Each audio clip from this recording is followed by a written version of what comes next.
Welcome to Freed on Business. He grew up in South Florida, has been in business here since the early 90s, and has closed over $3 billion in deals. He's seen it all. He always has an opinion, and he's always ready to share it. Informed, entertaining, and connected, he has his finger on the pulse of South Florida's business community. He's Jim Freed, and this is Freed on Business. All right, everybody, we've got a great show for you today. I want to thank, as always, Lisa Paley for bringing us a lot of our guests. Today, we're going to talk with two gentlemen who are going to be at the Miami Book Fair. That's going to be November 12th to 19th. You can go to MiamiBookFair.com to learn more about the book fair. And we're going to talk to Ariel and Alejandro again about the future of Miami. Last segment we had with them, we talked about is Miami an international city? We now know that it meets those definitions. Now, what is that going to do? What can we expect? I was thrilled yesterday to get all the congratulations for my work anniversary. I had no idea what that meant until I opened it up. And this week is the 14th anniversary of the Freed on Business show. So I want to thank our friends at Warren Henry who've been with us for well over a decade. Thank you so much to Larry, Eric, and the rest of the team at Warren Henry Auto. When you're looking to buy or lease a car, you want to get every advantage that you can. That's why you go to Warren Henry Auto up at 151st and Biscayne, up in Gainesville, down in the Keys, and also their new award-winning store in South Dade. And without further ado, let's bring in our guests today. Where are they, Mr. Mendoza? There they are, Alejandro Portes and Ariel. Armony, and I never get the names right, but that's part of my charm. Guys, welcome back to the show again. Thank you to Lisa Paley and the Miami Book Fair for bringing you on the show. You both will be at the book fair November 12th to 19th. We're very excited. I can't wait to see you both. And welcome. Thank you. Thank you, Jim. It's a pleasure. My two favorite academics about the linear evaluation of the growth of cities. So last time you were on, we talked about Miami as an international city. I discussed how I grew up here when it was really the deep South. You mentioned how great people like Dr. Felix Reiler came in and brought international deposits and created an international banking and finance hub here. Now we've got developers like Fortune International and the related group that have been building an international quality real estate developments. And so I'm in real estate and I live in Miami. We're seeing all kinds of pressures now as the city evolves from a low cost to a high cost place to live. We're seeing the workforce evolve. Many people, because of the new legislation from Tallahassee, are seeing their day laborers become unavailable because they've left because of immigration. We've seen the impact of that kind of a law in places like California in the past. Boy, have I laid out a lot of red meat. Ariel, do you want to start? Absolutely. What's very, very important, Jim, to consider is that Miami, as we were discussing last time, had made a tremendous leap in terms of its role in the regional economy, in terms of its brand, in terms of everything that is going on there, from the financial and banking sector to, as you mentioned, real estate, tourism, trade. Things are really, fantastic, particularly when we think that Miami was really a peripheral city in the world economy and in the region, and made this extraordinary leap in a relatively short period of time. However, this is not a static world.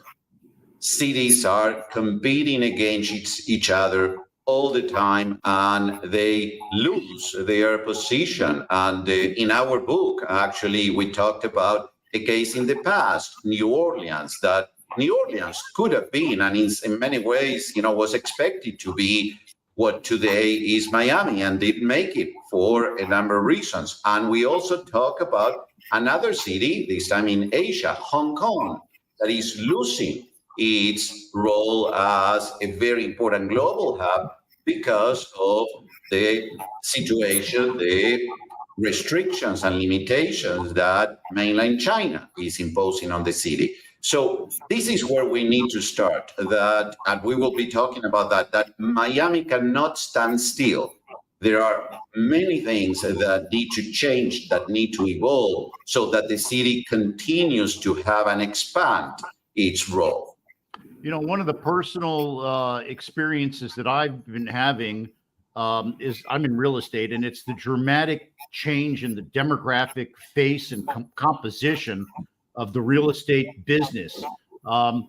Everything from new people from New York to old friends from California have been moving here. And the synagogue that I helped found in Midtown went from 10 or 15 members a decade ago to sold out and out the door. And the demographic went from people that look like me to a lot of people under 35 with a income profile that's very different from the people that, I'm going to say it this way, that they've displaced. So Alejandro, what should I expect going forward? That trend to accelerate, these young people to continue to add vitality and energy? And somebody's giving feedback. I'm hearing feedback. Mr. Mendoza, you hearing feedback? Okay. So maybe that's me. Alejandro, please continue and give me your thoughts on the demographic evolution of Miami. Well, I think that it is probably expected to go on in the same direction for a while, because people are being attracted by the very fact that it has become an emerging global city. So we have well-heeled and talented people coming from the other parts of the country and even the world, from Europe and Latin America. So you're going to see more of that. But the flip side of that, Jim, is that just like in any other global city, just like New York, having that, there is a tendency for these cities, as they become more and more important, to become more and more unequal. As you saw before, it was a cheap place to live. You could live anywhere you want in Miami, not anymore. And as people who can afford those luxury condominia in Brickell and downtown Miami and Miami Beach and so on come on, it is clear that the workforce, the people who actually do the work in clerical and white collars, cannot afford anymore to live in or near Coconut Grove, Coral Gables, or downtown Miami. So where they are going to be far, that tendency becomes both socially and spatially clear of this kind of bifurcation, which is not unique to Miami, Jim. It happens in New York, it happens in London.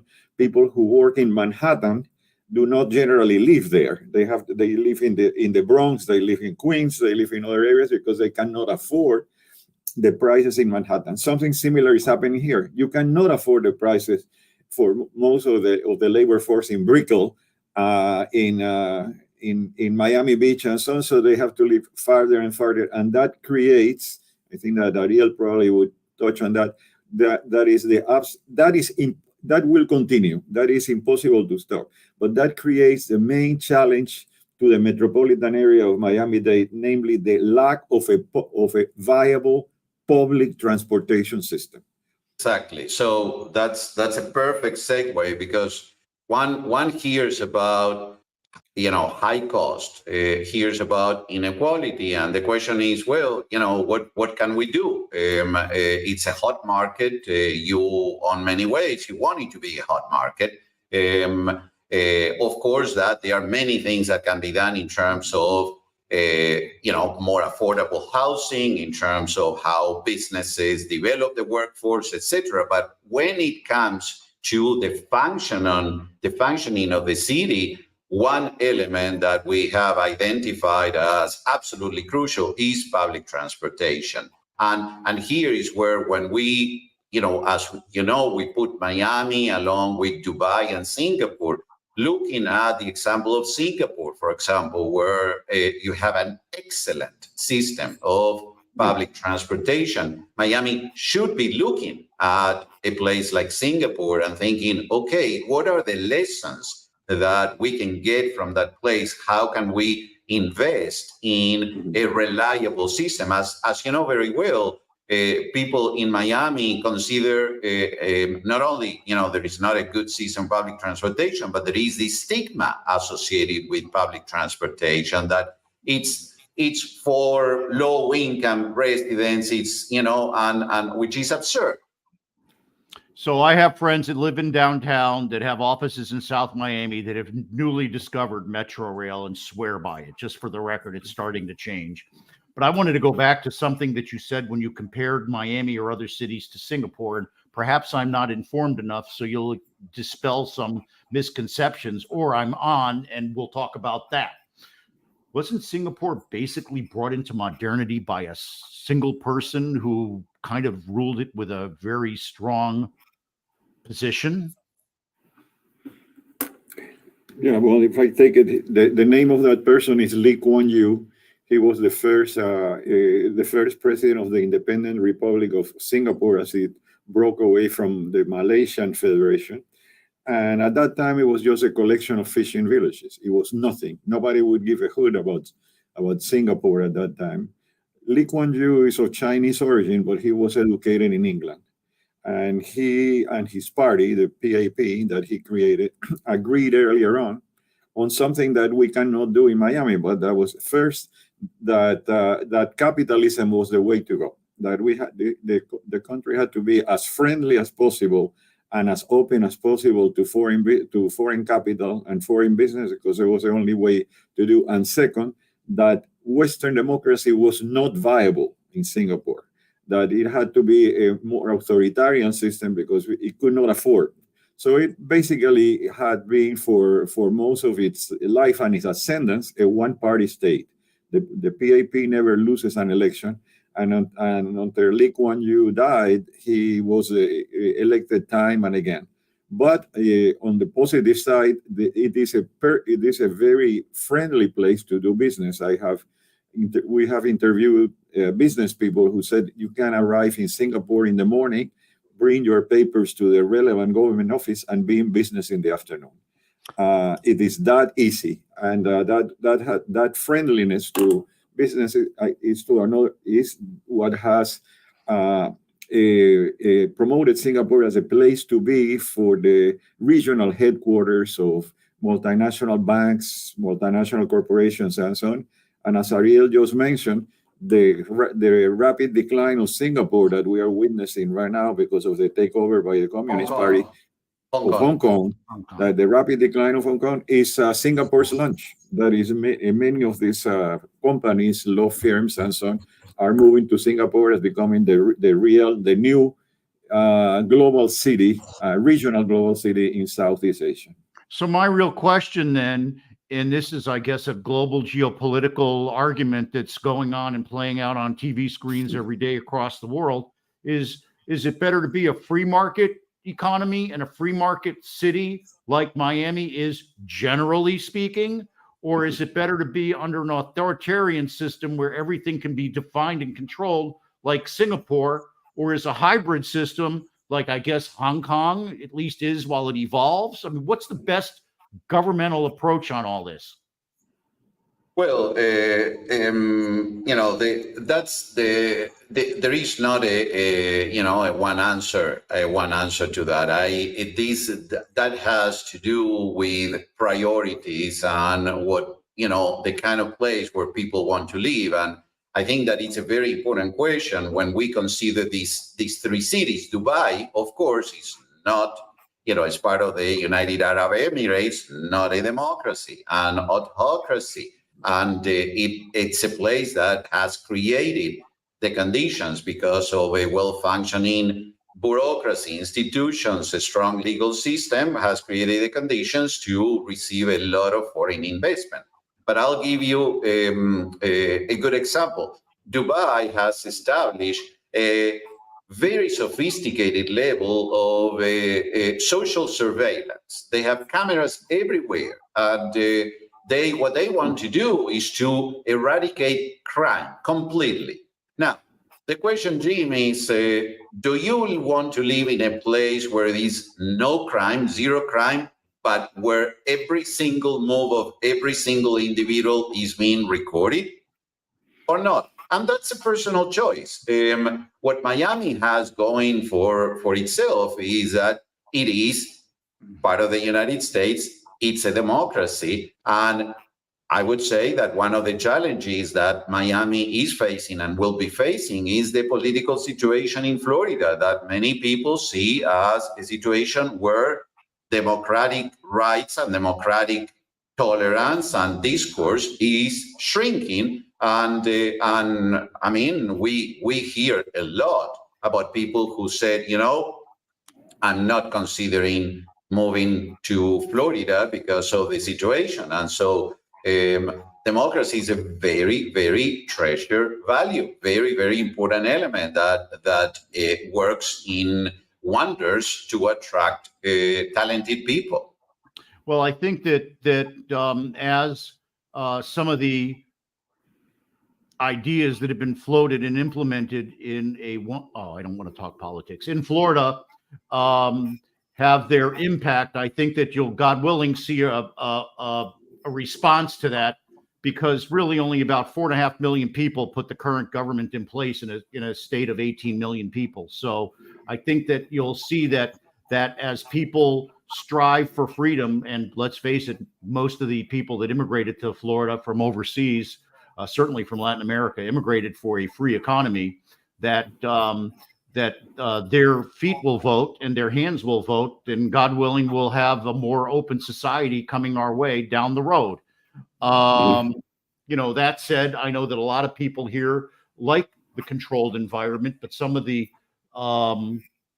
decisions up in Tallahassee, the state capital, are impacting Miami in very direct ways. And that's for instance, what they call the live local law, which was intended to bring affordable housing to certain neighborhoods, but is in fact creating out of scale developments that are breaking the neighborhoods. This is happening on Miami Beach, for instance. So let's hold it right there, because all the places that you've studied have also found evolutionary solutions to a lot of these things. And I want to talk about some of the solutions that can be implemented in Miami to keep it at the forefront of international ideas and social and economic development. Mr. Mendoza, please solve the feedback problem while we're gone. But right now, I'm going to ask you to show the beautiful skyline that we've been talking about.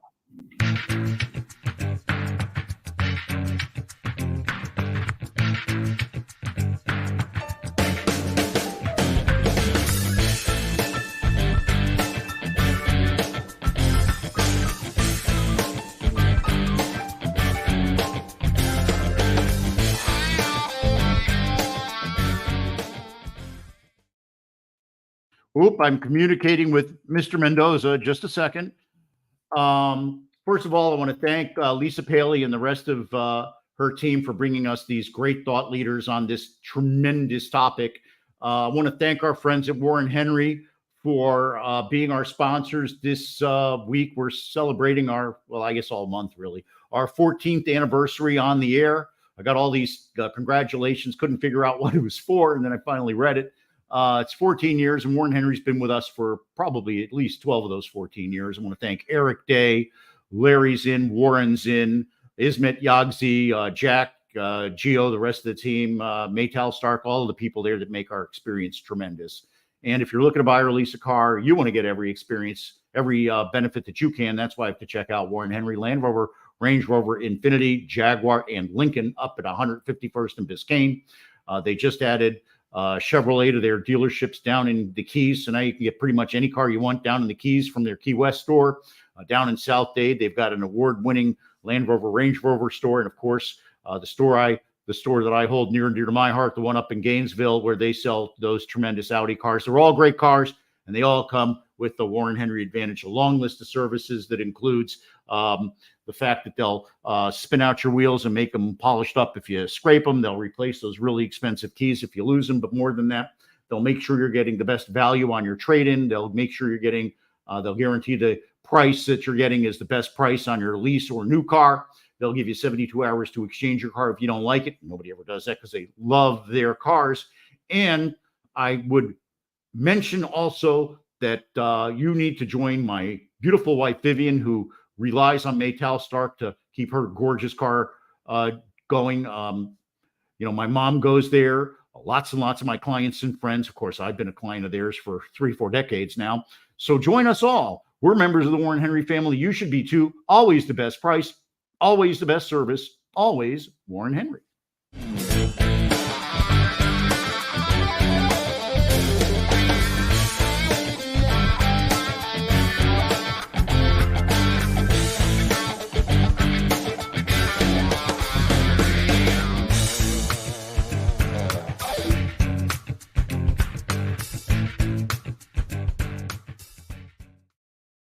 I've actually done that terrain thing that Mr. Mendoza put up there on the out from Warren Henry. It's amazing. I love those guys. They treat us like family. Larry's like tremendous. He's like my brother.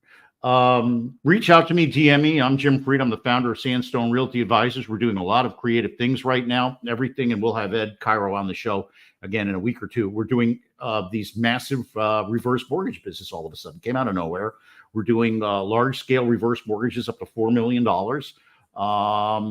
Fannie and Freddie, we can get them Fannie and Freddie compliant as well. So reach out to us. It's a great way to pull equity out, to end your mortgage payments and actually create some cash flow for yourself. It's a very technical thing, but we are developing an expertise there. I've just got 2 more folks that came out of the woodwork today and wanted me to work with them on a reverse mortgage. We've also got incredible high leverage stretch construction loans to 75% of cost. Those go off at about 750 over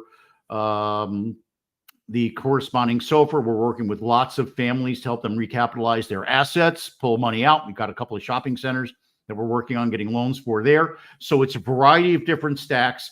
The main thing that goes through all of it is that my personal brand is that I self-actualize by helping other people achieve their dreams and goals. I bring them peace of mind by solving their problems. And each thing I work on, believe me, is complex, and you can see it's making my hair fall out. So give me a call, reach out to me, DM me. And remember, whenever you call me, it's always all about you. Welcome back to Freed on Business. Connect with us on LinkedIn, YouTube, Facebook, and Twitter at Jim Freed or at Freed on Business, and on Instagram at Jim Freed1. Now, back to your host, Jim Freed. All right, Mr. Mendoza, thanks for bringing us back again. Please bring our guests back on. We've got the authors of the book is called The Emerging Global Cities. I want to thank Lisa Paley for bringing them onto our show. They'll be appearing at the Miami Book Fair. The Miami Book Fair is going to be November 12th to 19th. I apologize for the feedback is we're trying to solve that problem. So I want to go back and speak with Alejandro and Ariel and ask them, we talk a little bit about the distortion that some of the federal law, the state laws are bringing to South Florida. I wanted your thoughts on that. Mr. Mendoza, we got to solve this sound problem. Okay, well, I guess it's my turn. I think that what is happening in Tallahassee is, interestingly, adding an unexpected threat to the threats for the future of Miami. We talk about climate change, we talk about inequality, we talk about the public transportation system, and now we have a fairly dysfunctional state government that could create a problem. I think that in a sense, Miami is living on inertia. Most people did not expect measures like that being taken. So I think so far these measures have not affected the flow of trade, of international trade, or of investment and so on. But it could do so in the future. For example, the flow of people migrating to Miami because of its low tax regime, because of its physical attractiveness, etc., may be compromised and jeopardized by the fear that this would become an extreme political state. And I can tell you, really, in our field of action, which is the university world, the academic world, we are beginning to see that. I was last week in Miami talking to colleagues at Florida International University that, without reporting their names, reported that the university and most universities are having very serious trouble recruiting people because there is new prospects for faculty. They actually the situation now is that the hallowed tenure system within within the university world is finished for public universities in Florida. They have completely they have eliminated it so that tenure professors now have to be reviewed every some years, and it's an arbitrary decision. So everybody's looking for the scapegoats, and it's difficult to bring it. This is in the university world, which is closest to us, but this could also extend to other areas of commerce, of business, and so on, if these sort of radical measures are not stopped and possibly reversed. That is one of the problems, Jim, of one of the challenges of Miami as an emerging global university is to build its academic institutions. It needs to create stronger universities in order to support the high-tech hoopla that people are. If you don't have a strong academic institution, it's very difficult to develop a viable tech sector. That's Silicon Valley's anchored by the University of California, Berkeley, and Stanford, Route 128 in Massachusetts by Harvard and MIT. The Miami does not have that kind of institutions, and it needs to build them. And what is happening now with these measures coming from Tallahassee is exactly the opposite. We seem to be going in the opposite direction. So Jim, let me elaborate a little bit more on that, because people may. I was thinking as Alejandro was talking that people may ask, okay, so but what's the relationship between the universities and the future of the city in terms of its economy? He started talking about that. There is a very, very important element when we look at Miami globally, okay? And this is a big thing that we do in our book, that it's very important, that sometimes Miami tends to be insular, and we're pushing people to be placing Miami in a global context and think more broadly. Yes, you have the banking and finance, you have the real estate, you have trade, you have tourism, but that's not going to be enough. And you wonder, okay, what do we need to develop? What Alejandro was mentioning, the knowledge sector. There are two areas where Miami can be very powerful: tech and health. Okay, so that sector and the intersection of that is absolutely crucial. And as he was starting to explain, what we know from places from Silicon Valley to the Boston area, and we see that now happen in Singapore, for example, is that universities are crucial in creating the ecosystem that nurtures that knowledge production. Okay, because they get those people who do that basic research that then gets translated into products and services. And therefore, you need universities that are going to attract talent from all over, the best talent, so that you create that ecosystem. It's as simple as that. That's the story. That's the narrative.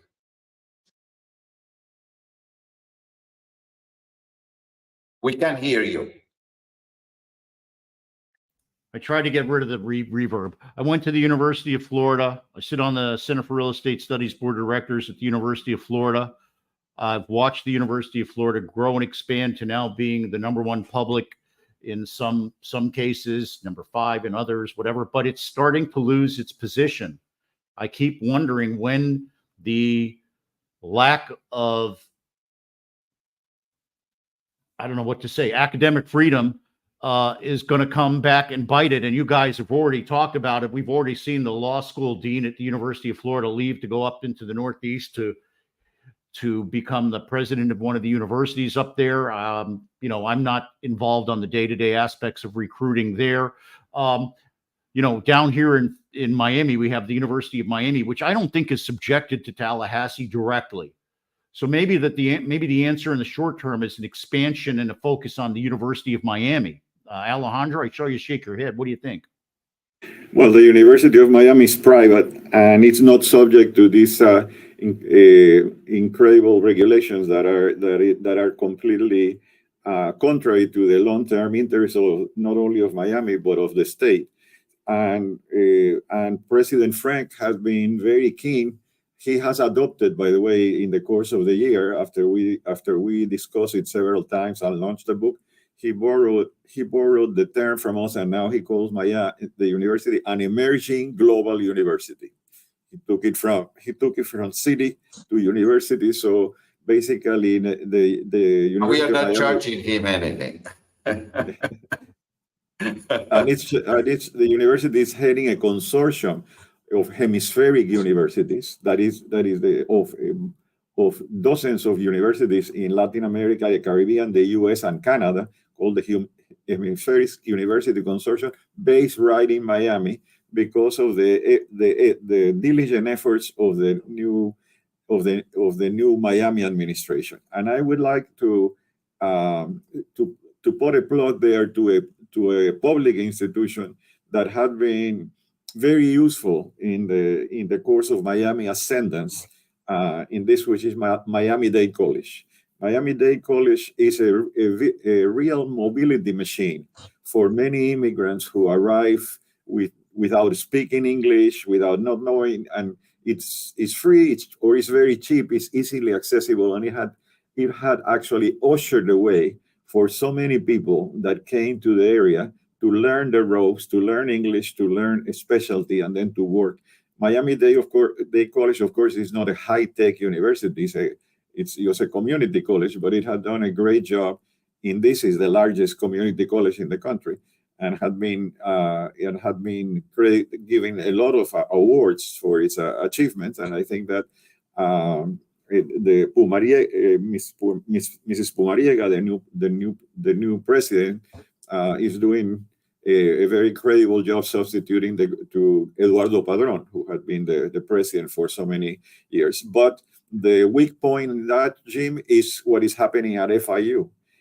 People are heading for the gates there, and that is something that we need to watch, because it's the largest public university in Florida, and it holds the promise that is that duo of University of Miami, FIU, was expected to move ahead and to anchor many of the training, the necessary training of high-tech talent to feed the sector that Ariel was talking about. So you see, yeah. No, Ariel, I really wanted you to, kind of give your perspective on what we can expect down the road here in the city of Miami. We talked about that Miami is running on inertia now. We've talked about how there's still the ability to help the local institutions make it an even better place to do business. What do you see coming down the road in Miami in the next 3 to 5 years? I don't think we can really look much farther than that. So let me start by adding something along the lines of the universities, because that's important. It's in response to your question. One of the important elements is the development of the knowledge sector in tech and health sciences, particularly in medicine. The University of Miami, it's a very interesting place with tremendous potential. And as Alejandro has said, we are seeing, very, very interesting progress. The Hemispheric Consortium that he mentioned is very, very interesting. I think that the University of Miami in the next 5 years should move into bringing that kind of consortium, that kind of partnership global. And President Frank, hopefully by now saying, UM is an emerging global university, is thinking about that agenda. That's a very important element, because Miami as a city has the potential to convene great minds, great talent from not only from the Americas, but from all over the world. Another thing, Jim, that that the University of Miami should be doing is really pushing a lot more on, for example, the production of patents and how they, contribute to the market. I was looking at the most recent survey of the American Academy of Inventors, and it was interesting to see that my university, the University of Pittsburgh, a powerhouse in research, is number 16, so top 20 when it comes to the production of patents.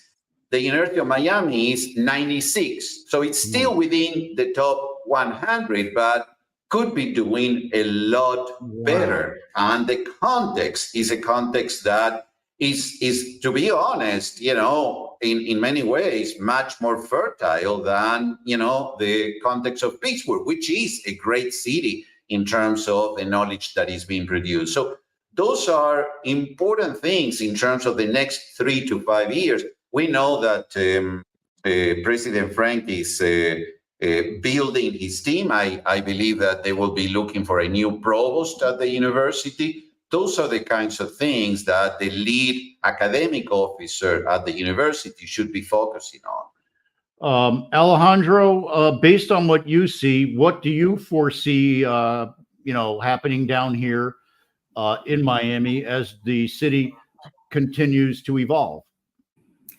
Well, I think that there is a lot of positive inertia already carrying on. That is with long distance trade. The port, the airport are extraordinarily important, and I think that, let me remind you of the four pillars of Miami's economy: finance and banking, center in Brickell; real estate and construction, what you see the sector that you are involved in; long distance commerce, the port and the airport; and tourism. Those are the four pillars right now. It's not the tech sector. Those are the four pillars of the Miami economy. But I think that some of them may be threatened if we get extreme measures coming down, like now they are already affecting the universities, because people may not want to come to Miami to settle like they are, because investors may have second thoughts about what kind of city is this that is promoting sort of extreme ideologies, and not being the open place that it was before.